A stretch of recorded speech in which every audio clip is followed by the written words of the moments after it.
ఇక్కడికి వచ్చిన సంఘ పెద్దలకు సంఘ విశ్వాసులకు అందరికీ నా హృదయపూర్వక వందనాలండి. ఈ సంవత్సరం అంతా దేవాతి దేవుడు మమ్మల్ని ఎంతగానో కాసి కాపాడి తన రెక్కల చోటును భద్రపరిచాడండి. దేవాతి దేవునికి నా హృదయపూర్వక వందనాలు చెల్లించుకుంటున్నానండి. అలాగే మా పెద్ద కుమారుడికి గోపికి కడుపులో నిప్పు కింద వచ్చేసిందండి. వస్తే మేము ఏదో గ్యాస్ నిప్పు అనుకుని ఆ బిడలు ఈ బిడలు వేసాం కానీ తగ్గలేదండి. పిల్లోడు చాలా వీక్ అయిపోయాడు. అప్పుడు రాజమండ్రి శ్రీ హాస్పిటల్కి తీసుకెళ్ళి రాజమండ్రి గ్యాస్ట్రిక్ సంబంధించిన హాస్పిటల్కి తీసుకెళ్ళామండి. సీత గ్యాస్ట్రిక్కి స్కానింగ్లు తీసి గొట్టం పరీక్ష చేసి పేగొరిసిందమ్మా, ఆ బిడ్డకి కోర్సు వాడాలి అని చెప్పారండి. చెప్పుతుంటే తీసుకెళ్ళామండి. తీసుకెళ్ళి మందులు 2 నెలలు వాడించామండి. దేవుని కృప చేత బిడ్డకి పూర్తిగా క్లియర్ అయిందండి. ఆ బిడ్డని దేవాతి దేవుడు ఎంతగానో కృప చూపించాడు. నేను ఎంతగానో ప్రార్థన చేసుకున్నాను. నేను ఏంటి ప్రభువా, ఈ బిడ్డ ఏమో హాస్పిటల్ కంటే ఎంతో భయపడేవాడండి. అక్కడికి మా తమ్ముడి దగ్గరికి తీసుకెళ్ళి మా తమ్ముడిని అక్కడి నుంచి తీసుకురమ్మంటే తీసుకొచ్చాడండి. తీసుకొచ్చాక చూపించాను. దేవాతి దేవుడు ఎంతో మేలుకరణ చేశాడండి ఆ బిడ్డల పట్ల. అలాగే రెండో కుమారుడు క్యాటరింగ్కి వెళ్ళి అక్కడి నుంచి మా అక్కల పిల్లోడు వస్తున్నాడండి ఇక్కడికి. దుద్దుకూరులో ఎవరో తాగేసి అబ్బాయిని గుర్తే ఫోన్ చేశాడంటండి. గౌరీపట్నాన్ని క్యాటరింగ్ చేస్తున్నాడు ఆ అబ్బాయి. అక్కడి నుంచి ఈ అబ్బాయి ఎలాగని ఫోన్ చేయగానే ఆ అబ్బాయి కంగారు పడిపోయి లైట్ లేని బండితోటి, లైట్లే కూడా లేదంటండి బండికి. ఈ అబ్బాయి కంగారు వెళ్ళిపోతాంతో గౌరీపట్నం నుంచి లోన్ నుంచి వచ్చి 4 లారీలు వస్తాయి కదండి, అక్కడ బుడికి కింద ఉందంటండి. ఈ అబ్బాయి ఏమి చూసుకోలేదంట. వెళ్ళి ఎదర చక్రం గొయ్యిలో పడిపోయి ఆ అబ్బాయి పిల్టి మగ్గల కింద వేసేసాడంటండి. వేసేస్తే ఒళ్ళంతా కొట్టుకుపోయి కౌగు దెబ్బలు తగిలేసింది. నేను తగిలేసినా కానీ మళ్ళీ ఆ అబ్బాయి దగ్గరికి వెళ్ళి మళ్ళీ ఆ అబ్బాయిని చూసుకుని మళ్ళీ క్యాటరింగ్కి వెళ్ళిపోయాడు. నైట్ 11ంటికి ఆ దెబ్బలతో వచ్చాడండి. క్యాటరింగ్ ఈ అబ్బాయి ఒప్పుకున్నాడు. అయినప్పటికీ దేవుడు ఎంతో కృప చూపించాడండి. ఆ అబ్బాయి అలా కింద పడిపోతుంటే ఎదరకుండా లారీ కూడా వస్తుందంటండి. వెనకలు వచ్చి అతను లైట్ వేసేటప్పటికి లారీ పక్కకి వెళ్ళిందంటండి. ఎంతో పెద్ద ప్రమాదాన్ని దేవుడు తప్పించాడండి. అయినప్పటికీ ఆ బిడ్డను కూడా పెద్దలు వచ్చి ప్రార్థన చేశారండి. సంఘంలో ప్రార్థన చేశారు. మీ అందరికీ మరొకసారి నా హృదయపూర్వక వందనాలు చెల్లించుకుంటున్నానండి. అలాగే నాకు ఎన్నో ఆపరేషన్లు జరిగినాయండి, 3 ఆపరేషన్లు. అయినప్పటికీ నేను ఎంత ఘనంగా మీటింగ్ పెట్టుకోవాలని నాకు ఎప్పటి నుంచో ఆశ అండి. అయినా నా ఆశ తీరలేదండి. 3 ఆపరేషన్లు కూడా ఇంటికాడ పెట్టుకుంటా అంటే తీరలేదండి. అందుకే చర్చిలో పెట్టుకుంటాను. దేవుడు ఎంత కృప చూపించాడండి. నేను అప్పటి నుంచి ప్రార్థన చేసుకుని, దేవా నేను ఘనంగా పెట్టుకోవాలి, నలుగురికి భోజనం పెట్టుకుని నేను ఘనంగా పెట్టుకోవాలని నేను దేవుడిని ఎంతగానో అడిగానండి. దేవుడు నాకు ఈ రోజుకి నా దేవాతి దేవుడు నమ్ముకున్నవాడిని అన్నాడు, విడువడం ఎడబాయని అన్నాడు. దేవాతి దేవుడు మమ్మల్ని ఎంతగానో కాచి కాపాడి ఇంతవరకు తన సజీవ రెక్కని కాచాడండి. అయినప్పటికీ 3 బిడ్డలు చదువుకుంటున్నారండి. చిన్న బిడ్డ చదువుకుంటలేదు, ప్రైవేట్గా కట్టాడండి. వాళ్ళ భవిష్యత్తు కొరకు మా కుటుంబం అంతా సన్నిధిలో గొప్ప సాక్షులుగా మేము నిలబడాలని సంఘం అంతా ప్రార్థన చేయండి. మా తాత వృద్ధాప్యులు ఉన్నారు, ఆ బిడ్డలు కూడా పూర్తి ఆరోగ్యాలతో నింపాలని సంఘం అంతా ప్రార్థన చేయండి. మీ అందరికీ నా హృదయపూర్వక వందనాలండి. ప్రార్థన అయిన అనంతరం అందరూ భోజనం చేసి వెళ్ళాలని కోరుకుంటున్నానండి. చిన్న సాక్షిని దేవుడు దీవించును గాక. ఆయన మాకు సహాయం చేసినందుకు వందనాలు స్తోత్రాలు. ఏసయ్య పరిస్థితి నడుకుంటున్నాను తండ్రి. అలాగే మీ అందరికీ నాకు రాజుబాబు గారు, శ్యాంబాబు గారు నాకు నా వయసుకు కొల్లాపేషన్ చేయించారని చేయటగా కొల్లా పడపోతే ఆ నాటి నుంచి నేను ప్రార్థన చేయించుకోలేదు. నేను సాధ్యం ఇవ్వతానన్నాను.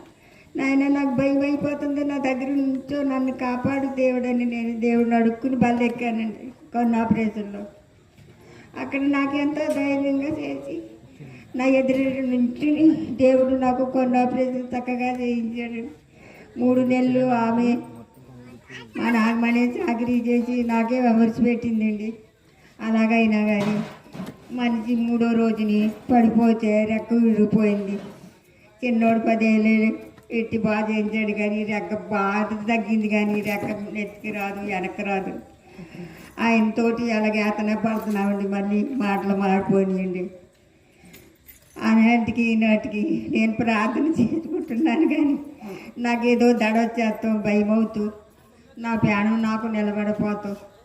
ప్రార్థనకు కూడా వస్తాక భయం అయిపోతుంది. ప్రార్థనలో కూడా నిలబడలేకపోతున్నాను. ఆరాధన తీసుకోవాలి దేవుడా, నాకు ఆరాధన ఎలా దొరికిస్తావో ఆరాధన చేసి వచ్చేస్తున్నాను. అన్ని ధైర్యాలు లేవు, ఏ ధైర్యం లేదు. నేను ఎవరితో బతుకును, ఎవరితో క్షేమించుకోను, నేను ఎవరికి చేరను దేవుడా. నీ చిత్తమైతే నన్ను తీసుకోవచ్చు కదా, నాకు ఇన్ని బాధలు లేదు. కానీ నేను దేవుడిని అడుక్కుంటున్నాను, కానీ నా దడ నా భయం పోతలేదండి. ఈ మధ్యని ఎన్నో కాళ్ళకి తడుపులు వాళ్ళు చీకటి అయిపోతాం, ఏది కనపడపోతాం, అలా మారిపోతుందండి.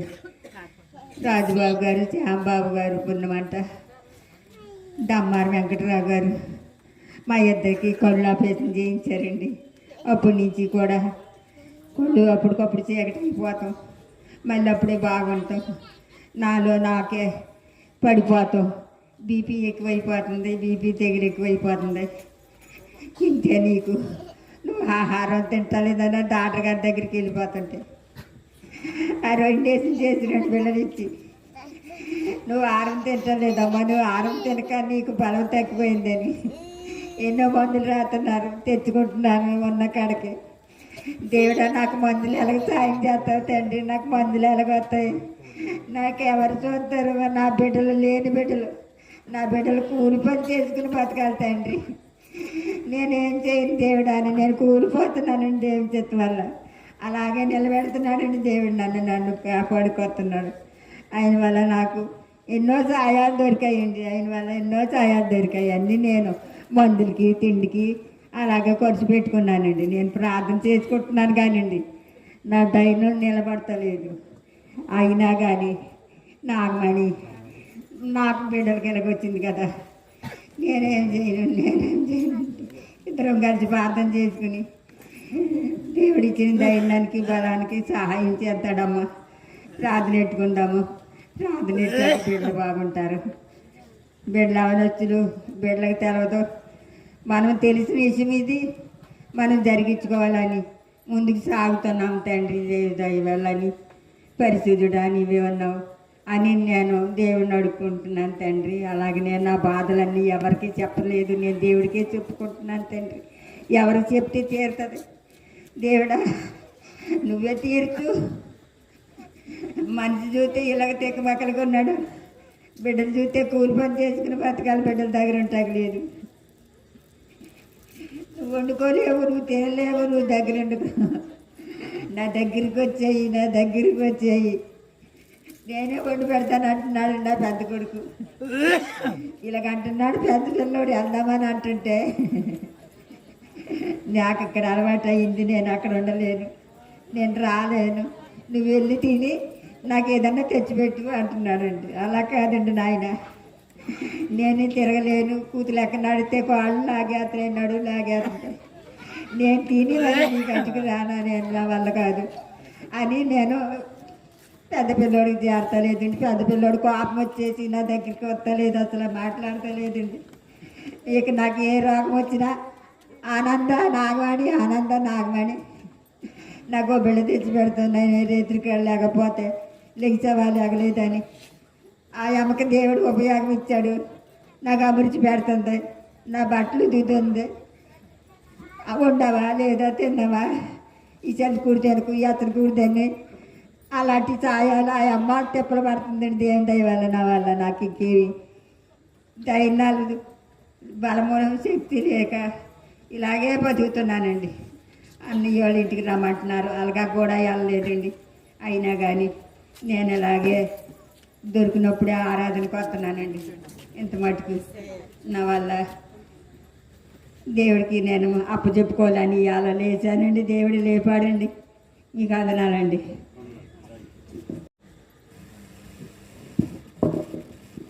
నాకు ఈ యొక్క అవకాశం ఇచ్చినటువంటి యొక్క గృహానికి, అలాగే ఈ యొక్క సంఘం అంతటికి నా యొక్క హృదయపూర్వక వందనాలు తెలియజేస్తున్నానండి. కొన్ని సంవత్సరాల క్రితం ఈ ప్రాంతంలో మరి ఈ విధంగా మా చిన్నతనంలో శాషయ్య గారు మాకు చేసినటువంటి చిన్న కార్యం చెప్పి నేను ముందుకు వెళ్తాను. మా చిన్నతనంలో ఆయన మమ్మల్ని అందరిని కూడా ఒక ఇంట్లోకి తీసుకొచ్చి మమ్మల్ని అందరినీ ఒక చోట నిలబెట్టి మాకు ఎన్నో విభూతులు అనేవి ఆయన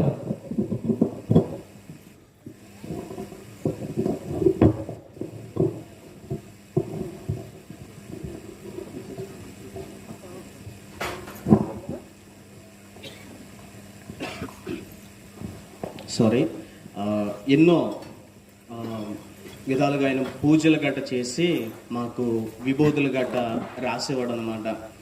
అయితే నేను రక్షణ పొందుకున్న తర్వాత 2014లో నేను రక్షణ తీసుకున్నాను. రక్షణ తీసుకున్న ఆ తదుపరి నేను దేవుణ్ణి అంగీకరించిన తర్వాత 2014 రక్షణ తీసుకున్నాను. 2016లో సేవా పిలుపుని తీసుకుని నేను పరిచర్యకు వచ్చినప్పుడు మొట్టమొదటిగా నేను అనుకున్న ఒకే ఒక ఆలోచన ఏంటనంటే, నేను ఎక్కడైతే విగ్రహాలకు మొక్కి నేను వాటిని పూజించానో ఆ ప్రాంతంలో ఎప్పుడైనా ఒకసారైనా నేను వాక్యం చెప్పాలి అని నేను ఇష్టపడ్డాను. ఆ రోజు అనుకున్న విధంగా ఈరోజు ఇట్టి రీతిగా దేవుడు నన్ను ఈ విధంగా నిలబెట్టుకున్నాడు.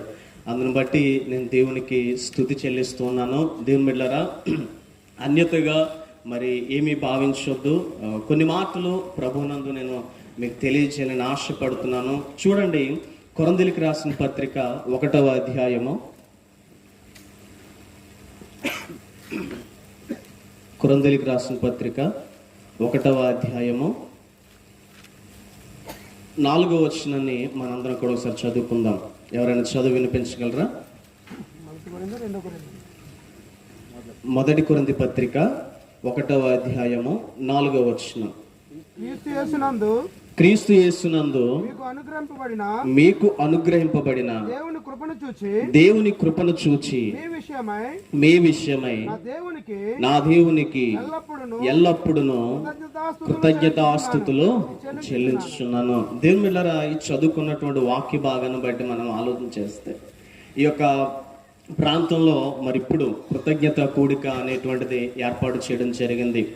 వారికి ఉన్నటువంటి సమస్యలు, వారికి ఉన్నటువంటి కష్టములు, వాళ్ళకు ఉన్నటువంటి బాధ, వేదన, వీటన్నిటి నుంచి దేవుడు నడిపించి ఒక సుఖవంతమైనటువంటి ప్రయాణంలో ఆయన కొనసాగింప చేస్తున్నందుకు వారు తెలియచేస్తున్నటువంటి ఈ కృతజ్ఞత కూడికను బట్టి దేవునికి మహిమ కలగాలని నేను ఆశిస్తూ ఉన్నాను. అలాగే ఈ కృతజ్ఞత కూడిక ఒక ఆత్మ యొక్క రక్షణ కోసమైనా ఇది ఉపయోగపడాలని నేను ఎంతగానో ప్రార్థిస్తూ ఉన్నాను. అయితే ఈ చదువుకున్నటువంటి లేఖన భాగాన్ని బట్టి మనం గమనిస్తే పౌలు భక్తుడు దేవుని యొక్క కృపను చూచి ఆయన ఆ సంఘమును బట్టి కృతజ్ఞతాస్తుతులు దేవాతి దేవుడికి తెలియచేస్తూ ఉన్నాడు. మామూలుగా మనుష్య రీతిగా మనందరం కూడా గమనిస్తే మనకి దేవుడు ఏదైనా మేలు చేస్తే, ఏదైనా అపాయం నుంచి ఆయన మనం రక్షిస్తే దానికి మాత్రమే మనం కృతజ్ఞతాస్తుతులు చెల్లిస్తాం, దేవునికి స్తుతి చెల్లిస్తాం, పాటలు పాడతాం, ఆనందంగా ఏదో ఒకటి ఆర్భాటాలు చేస్తూ ఉంటాం.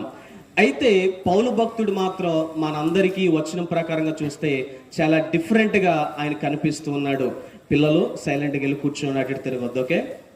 ఆయన పౌలు భక్తుడు చాలా డిఫరెంట్గా, ఒక యూనిక్గా ఆయన కనిపిస్తాడు ఈ యొక్క వచనం బట్టి. ఎందుకంటే కృతజ్ఞతాస్తుతులు పౌలు భక్తుడు పొందుకున్నటువంటి మేలును బట్టి ఆయన చెప్పట్లేదు, కానీ ఆయన పొందుకున్నటువంటి శ్రమలను బట్టి, ఆ శ్రమల్లో ఆయన రక్షణ బట్టి స్తుతి చెల్లించట్లేదు, కానీ దేవుని కృపను బట్టి మాత్రమే ఆయన ఏం చేస్తున్నాడంట? కృతజ్ఞతాస్తుతులు చెల్లిస్తూ ఉన్నాడు. దేవుని సంగమా, మనలో చాలా మంది ఏంటనంటే మన మేలులను బట్టి, మనకు జరిగినటువంటి కార్యములను బట్టి మనము దేవునికి థ్యాంక్స్ చెప్తాం, కానీ ఆయన కృప మనకి ఇస్తున్నాడు కదా, దానిని బట్టి మనం ఎప్పుడు కూడా థ్యాంక్స్ అనేది ఆయనకి చెప్పాం. కానీ థ్యాంక్స్కి కృతజ్ఞత ఆ కృపను బట్టి మనం చెప్పం, కానీ మన ప్రార్థనలో అవసరతల కోసం అన్నప్పుడు మాత్రము ఆయన కృపను మనం ఉపయోగించుకుంటాం. ప్రభువా, నీ కృప చొప్పున ఈ కార్యము జరిగించు, నీ కృప చొప్పున ఈ శుభకార్యమును జరిగించు అని కృపను బట్టి మనం కోరుకుంటాం, కానీ ఆ కృప ఇచ్చినటువంటి దేవాతి దేవునికి ఆ కృపను బట్టి మనం ఎప్పుడు కూడా థ్యాంక్స్ చెప్పాం. అయితే పౌలు భక్తుడు మాత్రం కృపను బట్టి ఆయన థ్యాంక్స్ చెప్తున్నాడు. మనము కూడా ఏం చేయాలనంటే, మనం పొందుకున్నటువంటి మేలుల కంటే దేవుని కృప మన మీద మెండుగా ఉందన్న దాన్ని బట్టి మనం ఆ దేవుడికి థ్యాంక్స్ చెప్పాలి. ఇది పౌలు భక్తుడు మనకు తెలియచేస్తున్నటువంటి విషయము. అందులో పౌలు భక్తుడు ఇంకొక మాట చెప్తున్నాడు. ఏంటనంటే, నేను దేవుని కృపను చూచాను అని అంటున్నాడు. ఏంటండి? దేవుని కృపను ఏం చేశాడంట? పౌలు చూశాడంట. అలా కృప అన్నది ఎక్కడైనా కనిపిస్తుందండి? కృప అన్నది ఎక్కడైనా కనిపిస్తుందా?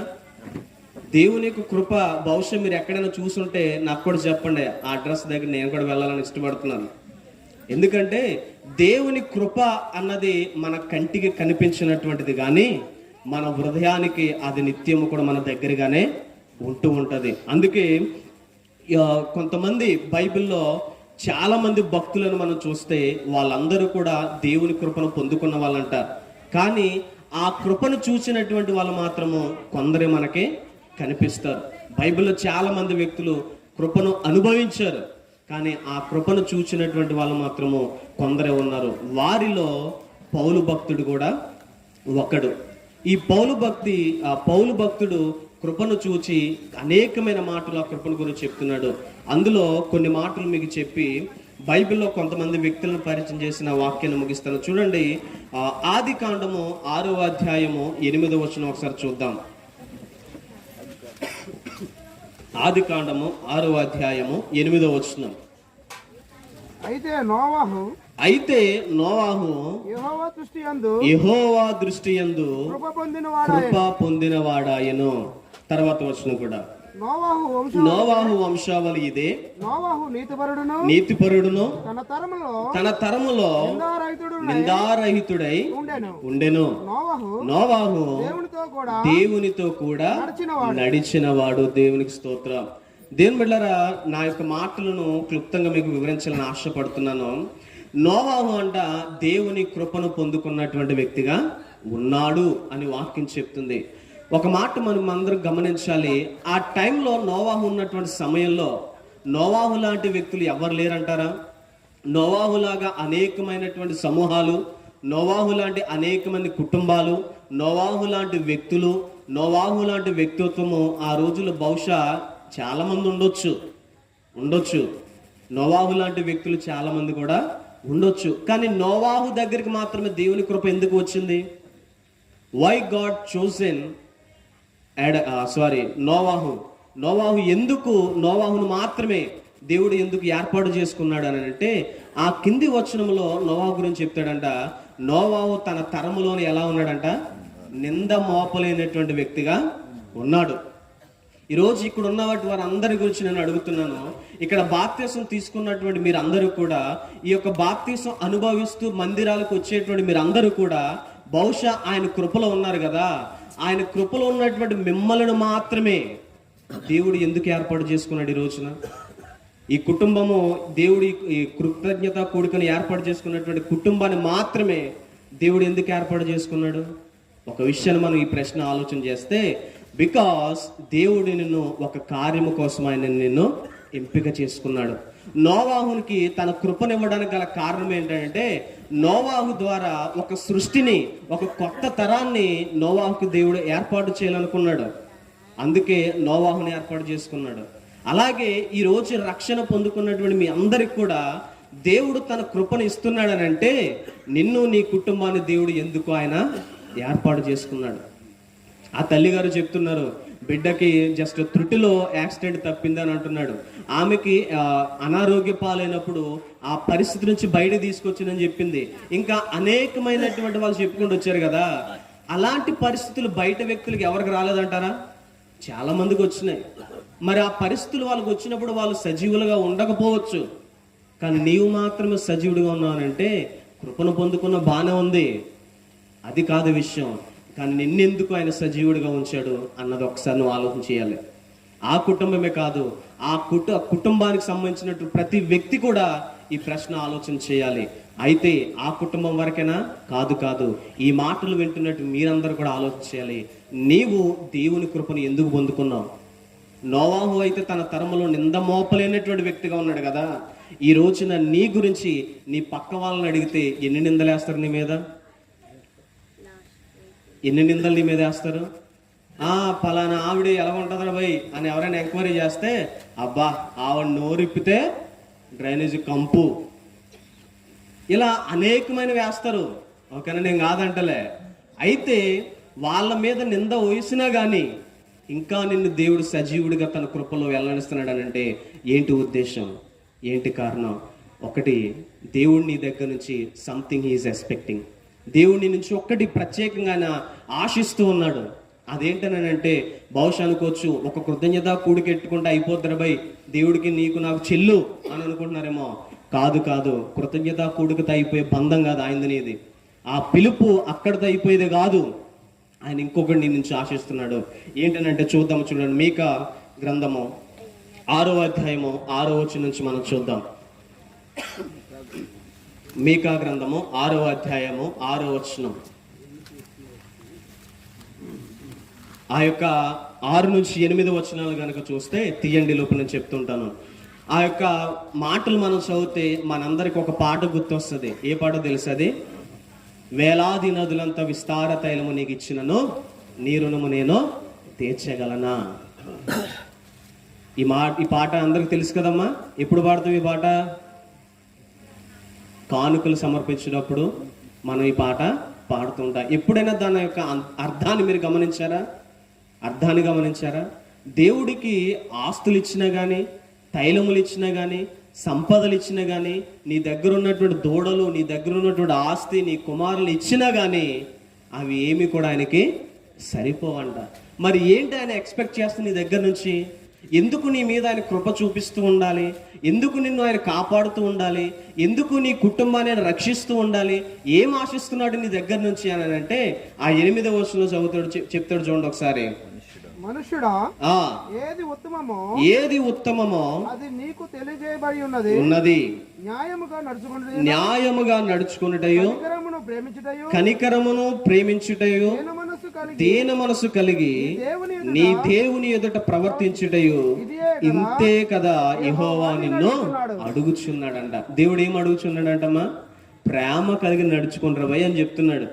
ఇంకేమంటున్నాడు అంటే ఆయన దీన మనసు కలిగి నడుచుకోండి బై అని అంటున్నాడు. ఇంకేమంటున్నాడు అంటే ఆయన నీ దేవుని ఎదుట జాగ్రత్తగా దీన మనసు కలిగి ప్రవర్తించడానికి ఆశిస్తున్నాడు. ఒకసారి మనకు మనం ఆలోచన చేసుకుంటే ఒక భక్తుడు ఒక మాట అంటాడు. ఏంటనంటే నలుగురిలో ఉన్నప్పుడు నువ్వు కాదంట. నలుగురిలో ఉన్నప్పుడు నువ్వు కాదంట. ఎప్పుడైతే నువ్వు ఒంటరిగా ఉంటావో అదే నువ్వు అంట. ఒంటరిగా ఉన్నప్పుడు అదే నువ్వు అంట. ఏంది ఇందులో ఏముందని అంటారేమో. ఒకటే, నలుగురులో ఉన్నప్పుడు నానా రకాలుగా మాట్లాడేస్తారు, అది కాదు గొప్ప విషయం. ఒంటరిగా ఉన్నప్పుడు నువ్వు ఏం పని చేస్తున్నావు తెలుసా? అదే నువ్వు. ఒకవేళ నువ్వు తప్పుడు పని చేస్తున్నావేమో, తప్పుడుగా ఆలోచన చేస్తున్నావేమో, ఎవరిని కుళ్ళగొట్టాలని ఆలోచిస్తున్నావేమో, అదే నీ జీవితం. అదే నీ జీవితం. అయితే ఎందుకు నేను మాట చెప్తున్నానంటే వీటన్ని కార్యములు చేయడం కంటే దేవుడు మన నుంచి ఆశించేది ఏంటనంటే ప్రతి మనుషుడు కూడా ప్రేమ కలిగి నడుచుకోవాలి. దేవుని ఎదుట దీన మనసులుగా నడుచుకోవాలన్నట. ఈ విధంగా నడిస్తే మనకేంటి ఒరిగేది? అని అంటే ఏం లేదు. మనకంటూ వచ్చేది ఏంటనంటే మన సమాజం అంతా కూడా చాలా నెమ్మదిగా ఉంటుంది. ఈ రోజున బయట చాలా మందికి ఎన్నో రాజకీయాలు, ఎన్నో గొడవలు, ఎన్నో విధాలుగా ఆ దేశమంతా అల్లకల్లోలం అయిపోతుంది. ఎందుకో తెలుసా? దేవుడికి నచ్చినటువంటి విధంగా మనం బ్రతకట్లే. దేవుని యొక్క కృప మనం అనుభవిస్తున్నాం, కానీ ఆ కృపకు తగిన జీవితాన్ని మనం జీవిస్తలే. ఒకవేళ నోవాహును దేవుడు ఆ రోజు చూసిన విధంగా ఈ తరములో నిన్ను నన్ను చూస్తే ఆయన కృపను పొందుకోవడం మన అర్హులమా కాదా? ఒకసారి ఆలోచన చేసుకుందాం. ఆ తర్వాత ఇంకా ముందుకు వెళ్ళిపోతాం. చూడండి, ముందుగా సంఖ్యాకాండము 14వ అధ్యాయము 17-18 వచనాలు. 14వ అధ్యాయము 17 నుంచి చదవండి.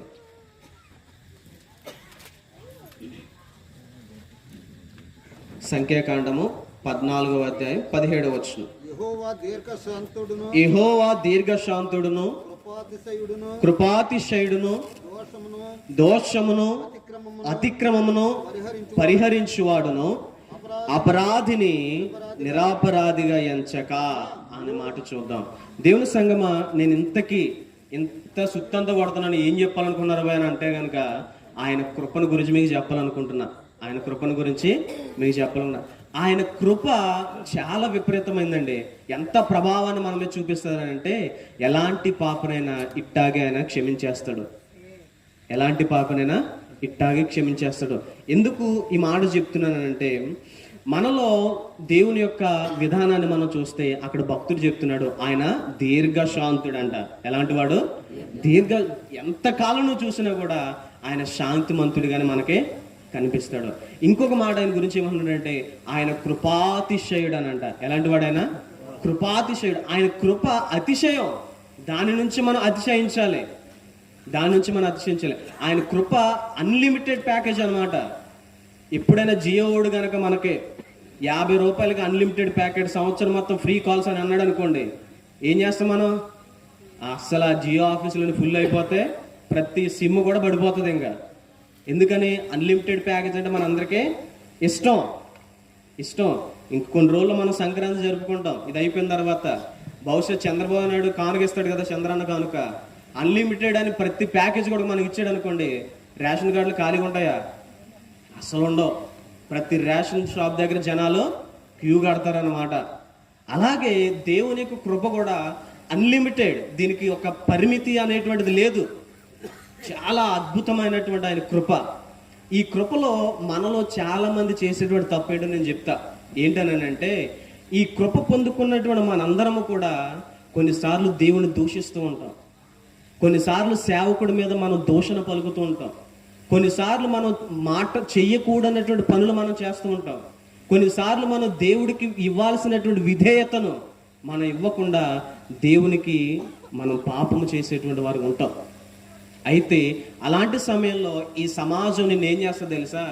పలానావుడు ఇలాంటిది రబాయ్, పలానావుడు ఇలాంటి రబాయ్ అని చెప్పేసి వాళ్ళు చెప్తారు. అది నీ గురించి క్యాల్కులేట్ చేసేస్తారనమాట. కానీ దేవుడు మాత్రము ఎవరి నీ మీద ఎలాంటి నింద వేసినా కూడా ఆయన నిందారహితుడిగా మారుస్తాడు. మన ప్రపంచం అంతా కూడా నిన్ను అపరాధిగా, పాపిగా చూస్తే ఆయన మాత్రము నిన్ను ఎలా చూస్తాడంట? నీ మీద నింద లేనటువంటి వాడిగా నిన్ను చూస్తాడు. వ్యభిచార స్త్రీ గురించినటువంటి సంఘటన మనందరికీ తెలుసు. ఆమె మీద అందరు రాలేడని వచ్చారు. కానీ దేవుడు మాత్రము కనుక చూస్తే ఆయన ఏ పాపము లేనటువంటి దానిగానే ఆయన చూశాడు తప్ప పాపం ఉన్న దానిగా ఆయన ఎప్పుడు కూడా చూడలే. అందుకే ఆ స్త్రీ అడుగుతుంది, అయ్యా నువ్వు నన్నేమి అనవా, నన్ను కొట్టవా, తిట్టవా అని అంటే ఆయన ఒక మాట, ఇక్కడ నుంచి నువ్వు ఈ తప్పు చేయకుండా బ్రతుకు. ఈ రోజున మనందరం ఆలోచన చేయాలి, ఎందుకు ఆయన నీ మీద కృప చూపిస్తున్నాడు అని అంటే, ఒకవేళ నువ్వు ఆయన తిట్టొచ్చు, నీ సేవకుడికి నువ్వు వ్యతిరేకంగా ఉండొచ్చు, నీ యొక్క కుటుంబంలో ఎవరైనా సరే ఆయనకు దేవుడు అంటే నచ్చినటువంటి వారిగా ఉండొచ్చు. కానీ ఇంకా ఆయన కృప నీ మీద జరుగుతుందనంటే ఏంటో తెలుసా? నీవు ఆయన దృష్టికి నిందలేనటువంటి వాడిగా కావాలి. నేను ఆ సాక్ష్యాన్ని చెప్పి నేను ముగించేస్తాను. మా నాన్నగారు మొదట్లో, ఇప్పుడంటే బైబిల్ పట్టుకొని బైబిల్ పుస్తకాలు పురుగు అంటారు కదా, అలాగే మా నాన్న బైబిల్ పురుగు అయిపోయాడండి.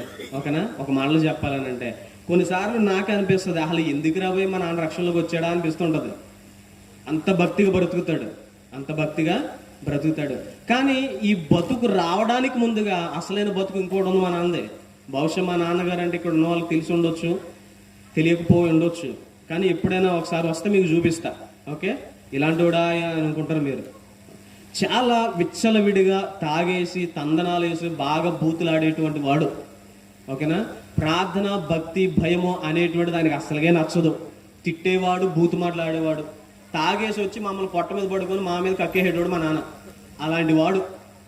అలాంటి వాడిని దేవుడు ఒక రోజున మాట్లాడి, పాములు పుట్ట మీద పడుకొని చచ్చిపోదాం అనుకున్నోడిని మా నాన్న దేవుడు తనతో మాట్లాడి, అరే భయ్, నా కృప నీ మీద ఉంది. నువ్వు ఇప్పటి వరకు నువ్వు చాలా మందిని దూషించావు, చాలా మంది నువ్వు తిట్టావు, చాలా మంది నువ్వు బాధించావు, నీ బతుకంతా నాశనం చేసుకున్న తాగుడికి ఈ నిందలు నీ మీద ఉండకూడదు. నీవు ఎలా కావాలో తెలుసా? నాకు పరిశుద్ధంగా కావాలి, నీవు నాకు నింద లేనటువంటి వాడిగా కావాలి. అలా వస్తావా? అయితే రక్షణ పొందుకో అని ఆ రోజు మా నాన్నతో మాట్లాడినటువంటి దేవుడు ఈ రోజు వరకు కూడా మా నాన్నను మాట్లాడింపచేస్తూనే ఉన్నాడు. పక్షవాతం వచ్చి మూలగబడిపోవాల్సిన మా నాన్న ఈ రోజున పక్షవాతం లేనటువంటి వాడిగా తిరుగుతున్నాడు. కనీసం పక్షవాతం వచ్చిన ఎక్కడైనా కాలు చేయ వంకర ఉంటుంది, మూతైన వంకర ఉంటుంది. మా నాన్నకి అది కూడా లేదు. ఎందుకు నేను మాట చెప్తున్నానంటే, ఆయన కృపను ఎవరైతే కోరుకుంటారో వాళ్ళందరూ కూడా నిందలేనటువంటి వ్యక్తులుగా ఆయన కావాలి. ఈ రోజుని ఈ కుటుంబము అనేకమైన విషయాల గురించి వాళ్ళ కృతజ్ఞతాస్తుతులు చెల్లిస్తున్నారు కదా. దానికంటే ముఖ్యమైనది ఇంకోటి చెప్పాలి ఏంటంటే, ఈ కుటుంబము దేవుని కృపలో ఉంది కాబట్టి ఆ కృపను బట్టి ఏం చేయాలి? థ్యాంక్స్ చెప్పాలి. వీళ్ళే కాదు, మీరందరూ కూడా ఆయన కృపలో ఉన్నారు కాబట్టి ఇప్పటికి సజీవులుగా ఉన్నారు. ఇంకో విషయం చెప్పిన, ఆ తల్లి గారు కొన్ని విషయాలు చెప్పింది, కానీ అనేకమైన విషయాలు నేను విన్నాను. ఆ విషయాలన్నీ కూడా చెప్పుకుంటే ఈ రోజున ఆవిడ సాక్ష్యం సరిపోదు. వాళ్ళ భర్త విషయంలో, వాళ్ళ పిల్లల విషయంలో, తర్వాత విధులమ్మాల కుటుంబ విషయంలో, ఆ తాతగారి విషయంలో అనేకమైన శోధనలు వాళ్ళు ఎదుర్కొన్నారు.